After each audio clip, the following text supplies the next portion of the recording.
Salve rapaziada, beleza? Tudo bem com vocês? Bom, pessoal, eu tinha instalado no Nobara Linux aí, né, pra fazer um teste, tava top, tava indo muito bem, né, pessoal? Mas, né, apareceu alguns serviços pra fazer aí de edição de vídeo e eu acabei ficando na mão, já que o Kdenlive não atendia, né, os requisitos para fazer o serviço e também, pessoal, o DaVinci Resolve não rodou nem no Elementar, nem distribuição base Ubuntu e nem no Nobara Linux, tá pessoal? Infelizmente nem via container, nem via CC container, nem instalando zlib, nem instalando dependência, simplesmente ele se recusou a funcionar e eu acabei ficando na mão, tá gente? Apareceu um trampo para fazer e eu precisei, né, recorrer ao editor que é Picut View Web e Clipchamp, né? O que acabou dificultando o meu trabalho porque eu acabei ficando na mão devido a muitos recursos, como por exemplo, falta de resolução, falta de recursos de texto, falta de recursos de IA, falta de um monte de coisa, cara, para poder fazer o serviço.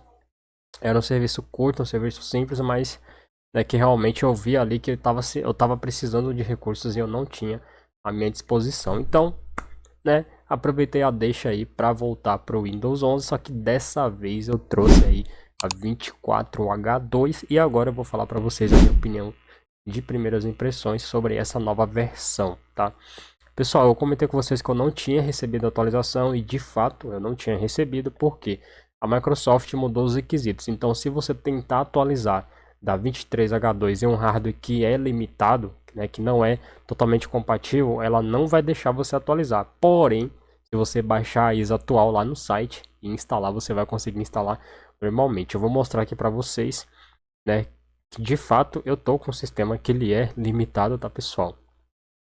Ó, é um i5 7500 3.4, né, com 16 GB de memória RAM. E sim, pessoal, tô na 24H2, eu instalei ontem, olha só, 3/11, tá, pessoal? Minha build é essa daqui, né, e essa aqui é o meu Windows Feature Experience Pack, tá, gente?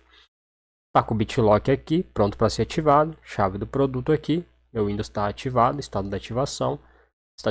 Está ativado com uma licença digital, que é a minha chave, que eu aderi, que é uma licença ESD, tá, gente? Então tá aí, ativou na instalação. E um detalhe, tá?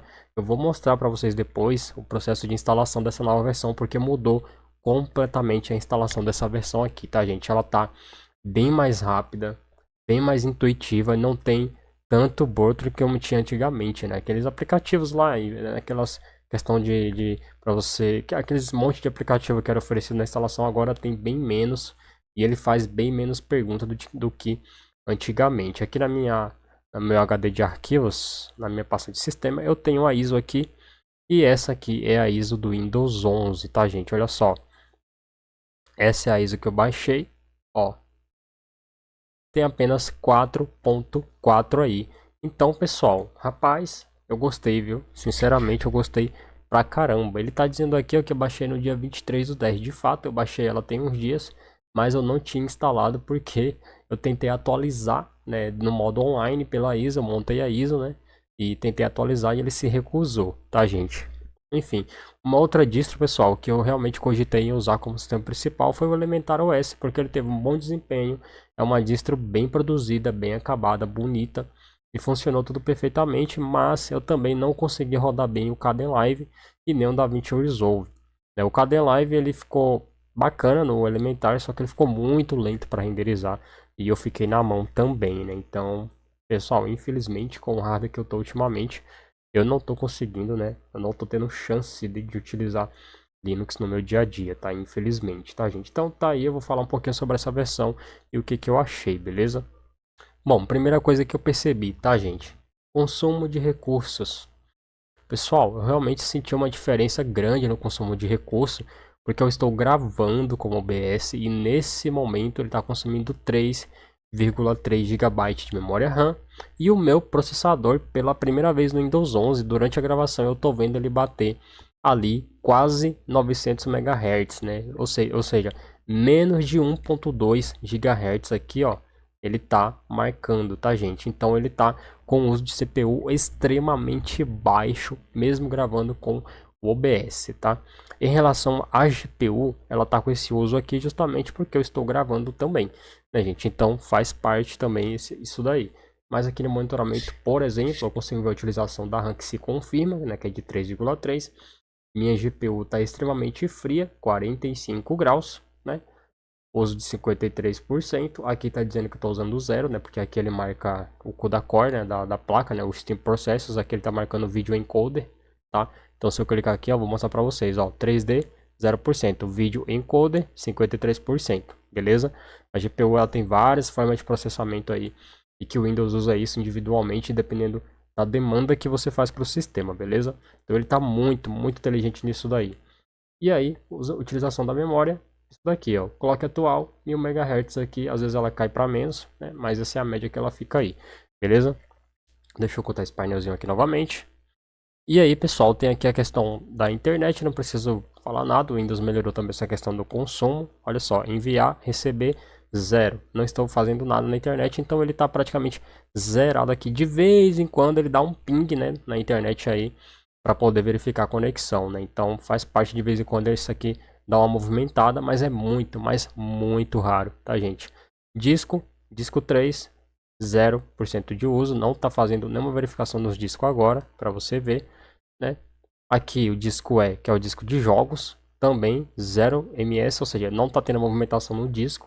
Ele melhorou muito essa questão. Eu fiz um vídeo anterior, na versão anterior, e eu mostrei para vocês que esses discos aqui, tanto esse como esse, ficava em constante movimentação pelo sistema. Não sei o porquê, mas isso acontecia bastante, tá?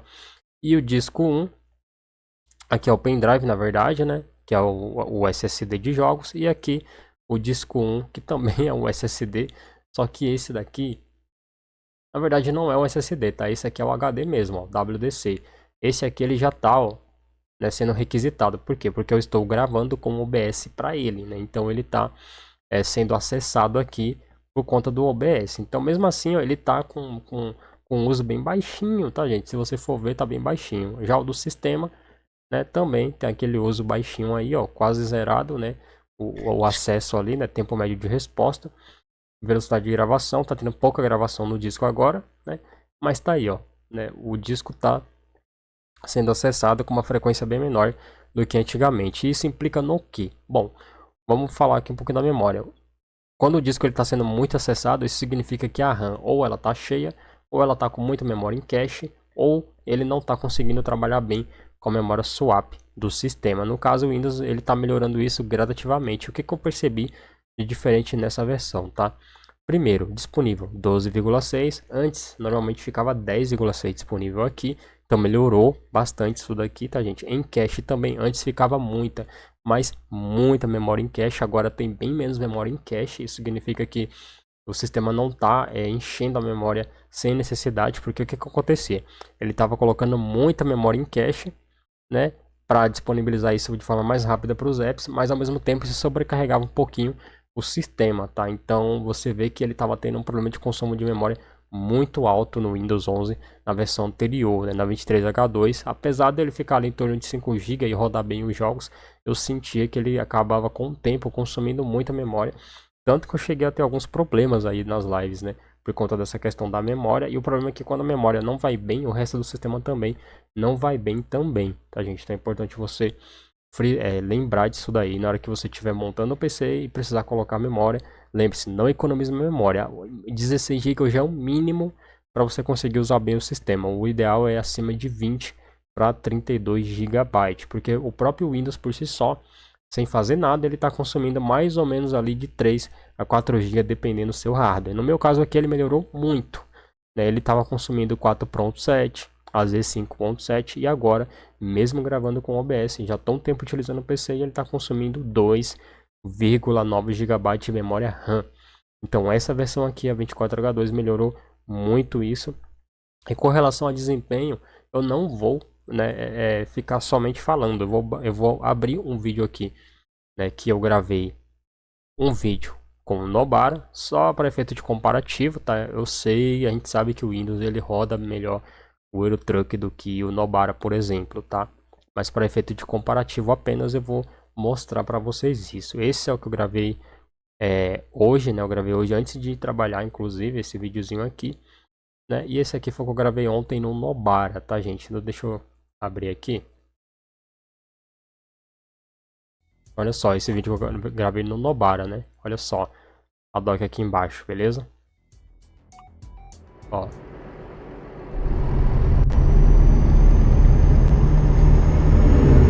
O Nobara tava rodando bem o Eurotruck, viu? Bem pra caramba, inclusive, tá, gente? Olha só. Tava rodando bem pra caramba, conseguindo gravar e tudo, mas o que me deixou na mão de fato, pessoal, foi a questão da edição de vídeo, tá, gente? Infelizmente eu acabei ficando na mão mesmo, tá? Mas o sistema em si tava rodando bem, tá? De vez em quando ele dá umas garradinhas assim, chata, mas tava bem tranquilo rodar o jogo desse jeito, tá, gente? Olha só, aqui foi que eu tava rodando com o Nobara Linux, tá?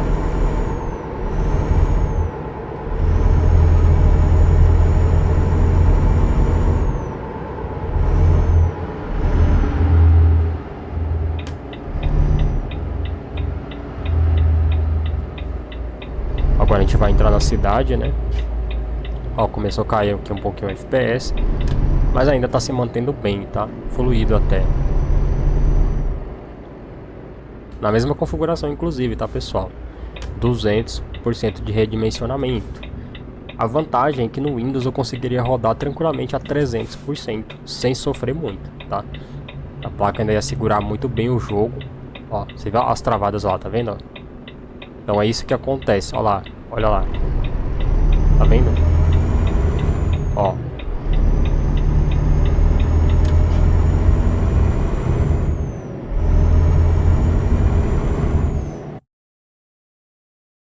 Não sei porquê, né, aconteceu isso daí. Mas ele tá... Ó. Aqui dentro da cidade, né? Ali já tinha passado aqueles travamentos, né?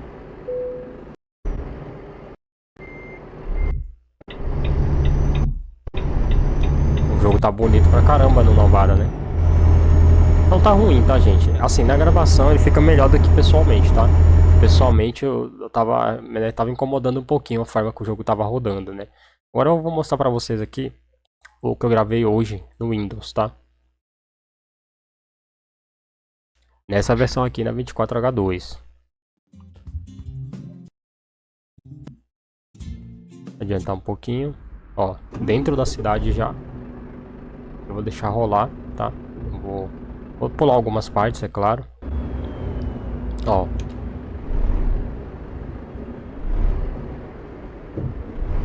Então você vê que tem uma grande diferença, né, pessoal? De fluidez, tá? Prestem atenção na fluidez e na forma como eu giro a câmera no caminhão, dentro do caminhão. Né, você vê que ele sofre menos, né? O FPS ele oscila menos do que no Linux, né? Então isso na gravação, pessoal, ele dá uns stutter muito grande.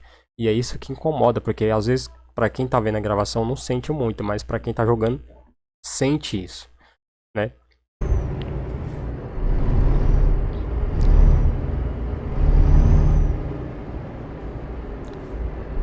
Você viu? Você viu que ele deu aquelas travadinhas, mas voltou, né, bem mais rápido, bem mais tranquilo. E o FPS não mexeu aqui, tá? Vou adiantar um pouquinho.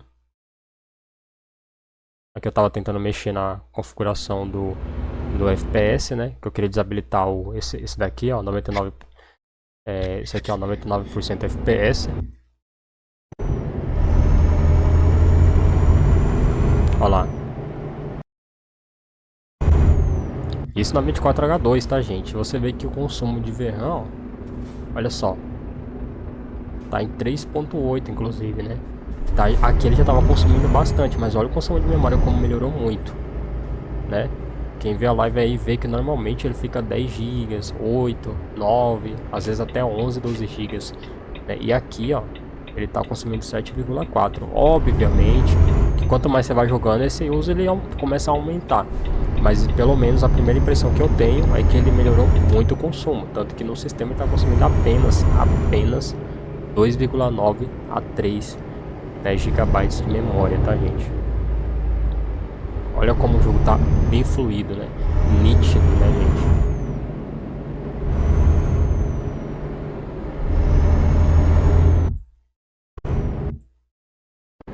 show de bola. Agora falando um pouquinho da questão da renderização, como eu falei para vocês. O software que eu tenho utilizado muito aqui no canal para editar os vídeos é justamente o CapCut. E o CapCut ele evoluiu muito ao longo do tempo. Eu sei que tem muita gente que não quer usar porque é chinês, é mimimi.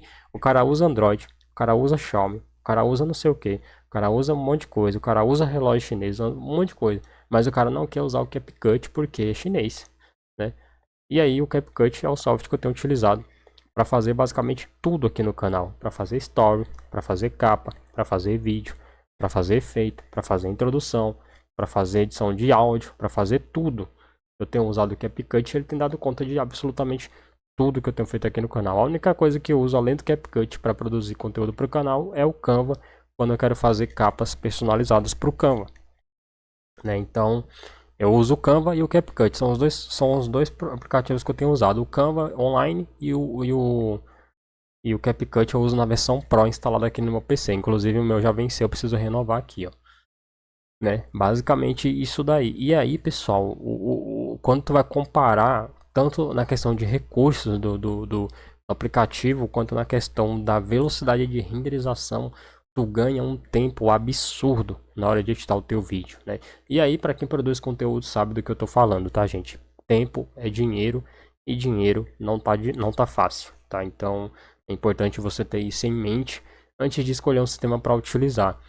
Pretendo ter um outro PCzinho aí, talvez um notebook para poder instalar o Linux para a gente poder manter os vídeos aqui no canal, né, com mais frequências, e também para vocês terem uma noção de como o Linux realmente se comporta, né, num PC físico, na máquina física, porque eu já mostrei diversas vezes aqui no canal, mas a cada atualização que sai, eu não consigo, sempre que sair uma atualização nova, tipo, lançou a versão nova do Fedora, eu não consigo de imediato instalar na minha máquina. Saiu a versão nova do Manjaro, eu não consigo de imediato instalar na minha máquina. Saiu a versão nova do Zora OS, não consigo de imediato instalar na minha máquina. Então eu tendo um segundo PCzinho ali, eu vou conseguir fazer isso de imediato para vocês, né? E com a placa de captura eu consigo gravar todo o processo de instalação de forma bem mais simplificada, né, gente? E bem mais realista aí para vocês terem um conteúdo com maior qualidade. Então isso eu estou providenciando, né, para melhorar a qualidade do conteúdo para vocês aqui no YouTube. Mas o fato é que essa versão do Windows aqui eu ainda estou testando, é meu segundo dia com ela. E eu sinceramente, por enquanto, só tenho elogios para fazer, né? Eu tava com um bugzinho que era para pular o wallpaper, tá? Ele não tava pulando, eu tive que fazer o que? Eu tive que vir aqui, ó, pedir para ele exibir os ícones da área de trabalho e depois ocultar novamente, porque eu tava com um probleminha ali que ele tava travando o wallpaper, eu não tava conseguindo mudar. Se eu clicasse aqui e apertasse para mudar, ele não mudava. E aí eu percebi que era um bugzinho na questão dos ícones da área de trabalho. Então pedi para mostrar e depois eu ocultei novamente. E ele normalizou aqui, eu já estou conseguindo trocar tranquilamente, tá, gente? Em relação aos widgets, nada de novo, já está configurado os widgets que eu costumo utilizar aqui, tá? Já está configurado, né? Meu widget de clima, inclusive melhorou a aparência do widget de clima, tá? Ó, Caieiras, 21 graus, né? Os horários aqui, a região, né? O widget do Spotify que eu uso bastante, tá, gente? O cronômetro aqui, ó, na verdade é sessão de concentração, né? Mas eu queria colocar o de cronômetro, que eu não sei se dá pra alterar depois, mas, né, tá aqui, tá, gente? Clicar em fixar, ó, na verdade ele já tá fixado, né? Então não tem como fixar. Se eu clicar em personalizar o widget, eu acredito que nesse aqui especificamente, talvez eu consiga, né, adicionar outras funções, né? Talvez, não tenho certeza, tá, gente? Depois eu vou dar uma olhada certinho, mas aparentemente não dá para você mudar isso. Aqui, por exemplo, ó, você tem temporizador, central de concentração, mas não... tem um de cronômetro aqui, ó. Não, você tem contagem regressiva, né? Deixa eu fixar esse widget para ver. Entendi, contagem regressiva. Aí você coloca um dia, né, ó, nome da contagem, seleciona o dia, ele vai começar a fazer uma contagem. Bacana, eu não tinha visto isso ainda, talvez eu comece a testar. Enfim, as funções do Windows padrão aí estão tudo aplicado aqui. Outra coisa, eu desinstalei o Microsoft Edge e o Copilot também, por melhor que ele seja, por quão bom que ele seja, eu acabei removendo ele aí, tá, gente? Eu parei de usar porque eu não estou conseguindo gerenciar o meu histórico e para mim gerenciar o histórico é importante, tá? Pastas, então, ó, consigo, já está indexado, ele está bem mais rápido para indexar os arquivos, inclusive, tá, gente? Eu coloquei para indexar ontem, ele indexou rapidinho, então eu consigo pesquisar tudo tá? Se eu clicar abrir local do arquivo, ele vai me mandar para a pasta do OBS no meu segundo HD e eu consigo pesquisar aqui arquivo de dentro do outro HD secundário também. Então ele melhorou isso também, tá, gente? Galera, não vou me aproximar muito nesse vídeo aqui. O Windows 11 24H2, na minha opinião, ele tá assim excelente, tá? Em vista da versão anterior, ele teve um ganho de performance ali em torno dos seus, sei lá, vou colocar aí uns 20% a mais no geral, e em jogos eu acredito que chega aí perto dos 30%, porque melhorou bastante a estabilidade do ETS. Eu sei que a minha placa é limitada, eu sei que minha memória RAM é limitada, e isso com o tempo vai acarretar numa lentidão maior do sistema, mas ainda assim, quando tu instala quando tu instala o 23H2 e tu abre o gerenciador de tarefas e tu começa a notar o consumo, aí tu coloca lado a lado com o 24H2, tu vai ver que houve uma melhora bastante significativa em relação ao consumo de recursos de hardware. Então, coisas que tu só vai perceber, cara, que se tu usar pelo menos um durante algumas horas e tu usar o outro também durante algumas horas ou pelo menos dias aí, né? Porque realmente o outro já estava muito bom, melhor que o 10 na minha opinião, até porque é o mais atual, né? E esse aqui eu acredito que ele está indo por um caminho bastante promissor aí, se a Microsoft continuar com essas otimizações. É tanto que a própria ISO do sistema já tem uma diferença absurda de tamanho, né? Então se você vem aqui em sistemas, eu tenho aqui ó, a 23H2 que tem 5.3 GB e a 24H2 que tem 4.6, tá? Ou seja, 5.3 GB, 4.66 GB aqui, tá? Então tu tem aí essa diferença no tamanho da imagem ISO, quase 1 GB de diferença aí, que visualmente pode não parecer, né, uma diferença muito grande, mas que na prática faz uma diferença absurda, tá, gente? Galera, vou ficando por aqui, espero que vocês tenham gostado desse vídeo. Deixa o seu like se não for inscrito, se inscreva no canal e ativa o sininho das notificações. Vou ficando por aqui, um forte abraço, valeu e até o próximo vídeo.